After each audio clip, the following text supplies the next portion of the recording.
Eastertide, Week 4, Wednesday.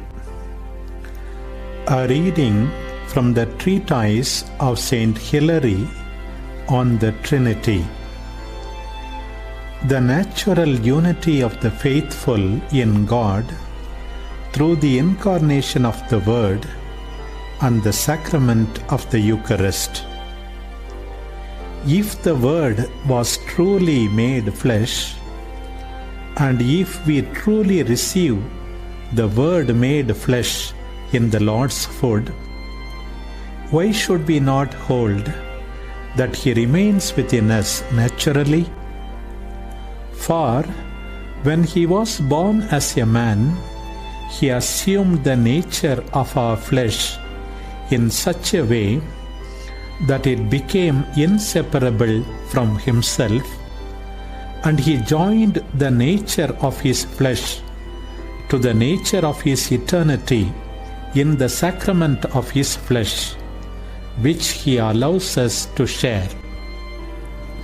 Accordingly, we are all one, because the Father is in Christ and Christ is in us. He is in us through the flesh, and we are in Him. And being united with Him, what we are is in God. His own words testify to the fact that we are in Him through the sacrament by which we share in His flesh and blood. And this world will see me no more, but you will see me. Because I live, you will live also. For I am in my Father, and you in me, and I in you. If He wished us to conceive solely of a unity of will, why did He speak of a kind of graduated scale to be achieved? Surely it was to teach us that while He is in the Father by the nature of His divinity, we on the contrary are in Him through His bodily birth, and He again is in us by the mystery of the sacraments. From this we can learn the unity which has been achieved through the mediator. For we abide in Him, and He abides in the Father, and while abiding in the Father, He abides in us. In this way we attain to unity with the Father. For while Christ is in the Father naturally, according to His birth, we too are in Christ naturally, since He abides in us naturally. We can learn how natural this unity is in us from His own words.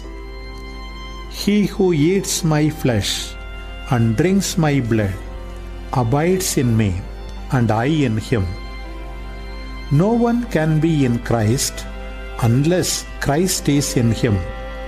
For Christ has taken to Himself the flesh only of those who receive His flesh. He had earlier revealed to us the sacrament of this perfect unity when He said, "As the living Father sent me, and I live because of the Father, so he who eats my flesh will live because of me." He lives because of the Father. And just as He lives because of the Father, we live because of His flesh. Every comparison is chosen to help our understanding, so that we may grasp what is being discussed by means of an example. These then are the facts about our life. Since we are made of flesh, we have Christ abiding in us because of His flesh, so that we can live because of Him on the same condition as He lives because of the Father.